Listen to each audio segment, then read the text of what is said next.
अस्सलाम वालेकुम। क्या हाल है? उम्मीद है कि आप सब खैरियत से होंगे। आज हमारे जावा कोर्स की पहली वीडियो है और आज के कोर्स में मैं आपको ये बताऊंगा कि क्लास क्या होती है। सबसे पहले आपको ये मैं बता दूं कि जावा एक ऑब्जेक्ट ओरिएंटेड प्रोग्रामिंग लैंग्वेज है। इसका मतलब ये है कि जावा का जो भी कोड है वो क्लासेस, ऑब्जेक्ट्स, एट्रीब्यूट्स और मेथड्स पर डिपेंडेंट है। तो इसलिए जावा का हम जो भी कोड लिखेंगे वो एक क्लास के अंदर लिखेंगे और उस क्लास के अंदर ऑब्जेक्ट्स होंगे, एट्रीब्यूट्स होंगे और मेथड्स होंगे। आप इसकी मिसाल इस तरह ले लें कि एक कार एक ऑब्जेक्ट है, ठीक है, और उसके डिफरेंट एट्रीब्यूट्स हैं, जैसे उसका वेट हो गया, कलर हो गया, और फिर उसके डिफरेंट मेथड्स हो गए जो काम एक कार करती है। जैसे कि एक कार हम ड्राइव भी करते हैं और वो चलती है कार। दूसरे नंबर पे ब्रेक से हम उस कार को रोक भी सकते हैं। तीसरे नंबर पे हम हॉर्न का एक मेथड है जिससे हॉर्न बजता है। इसी तरह जो सारा कोड है ये आपने एक क्लास के अंदर लिखा होना चाहिए। और इस तरह जो एज अ बिगनर लेवल पे हमने ज़्यादातर एक ही क्लास में कोड लिख के तो उसी को चलाना होता है। और इस तरह हम जब एडवांस लेवल पे जाते हैं तो हम डिफरेंट क्लासेस बना के उन सारी क्लासेस को आपस में कनेक्ट भी कर सकते हैं। तो इसी तरह आप आम एक जो स्कूल की क्लास है उसकी मिसाल ले लें। आप देख लें उस क्लास में स्टूडेंट है और स्टूडेंट को आप ये कर लें कि स्टूडेंट एक ऑब्जेक्ट है। उस तरह स्टूडेंट के कुछ एट्रीब्यूट्स हैं, जैसे उसकी हाइट होगी, वेट होगी, उसका कलर हो गया। इसी तरह उसके डिफरेंट मेथड्स हैं, जैसे कि एक स्टूडेंट बोलता है और स्पीकिंग एक मेथड हो गया, और वो लिखता है ये एक मेथड हो गया, वो एक जगह बैठता है, वो चलता है, ये सारे एक डिफरेंट मेथड्स हो गए। इसी तरह अब मैं आपको ये बताता हूँ कि क्लास किस तरह क्रिएट की जाती है। क्लास क्रिएट करने के लिए हमने सबसे पहले क्लास का कीवर्ड यूज़ करना है।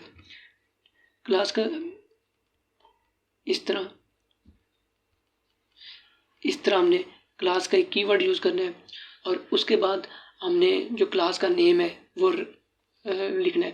क्लास के नेम के बारे में आपको ये बता दूं, क्लास के लिए ये ज़रूरी है कि हम उसका जो उस वर्ड का जो पहला लेटर होगा जो हमने उसका नाम रखा है वो कैपिटल होना चाहिए।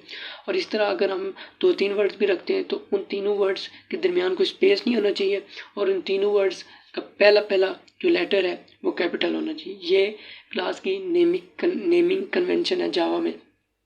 इसी तरह हर प्रोग्रामिंग लैंग्वेज की अपनी नेमिंग कन्वेंशन होती है और अगर हम इस नेमिंग कन्वेंशन को फॉलो नहीं करेंगे तो इससे कोई मसला नहीं है।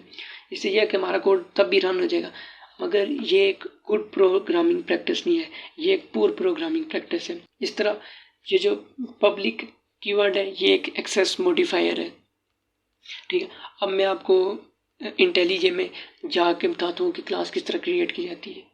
सबसे पहले इधर हम फाइल पे जाएंगे और एक न्यू प्रोजेक्ट ओपन करेंगे।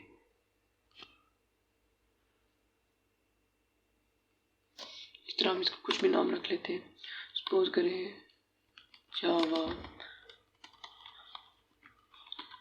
प्रैक्टिस।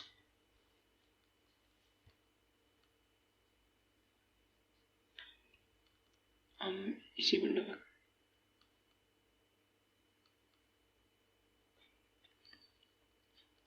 अब हमने इधर से जाना है और इधर से हम एक जावा की क्लास क्रिएट करेंगे। अब इधर जो हमने नाम रखना है वो जावा की क्लास का होगा और हम सपोज करते हैं कि हम इसका नाम रख लेते हैं प्रैक्टिस और इसका पहला लेटर जो है कैपिटल करते हैं, और इस तरह एक हमारी जावा क्लास क्रिएट होगी, ठीक है। और इसके ये और हमने अभी जो भी कोड लिखना है वो इसके अंदर लिखना है और जो भी हमारे ऑब्जेक्ट्स होंगे, मेथड्स होंगे, वो इस कोड के अंदर लिखने। और एक और बात कि हम इस तरह प्रैक्टिस अगर लिखेंगे तो ये भी पूरी प्रोग्रामिंग प्रैक्टिस है। और उसके बाद हमने अगर इस तरह लिखेंगे प्रैक्टिस और इधर प्रैक्टिस जावा टेस्ट तो ये आपको एरर दे देगा क्योंकि ये नेमिंग कन्वेंशन नहीं है। तो इस तरह आज की वीडियो में मैंने आपको बताया कि हम जावा क्लास किस तरह क्रिएट करेंगे।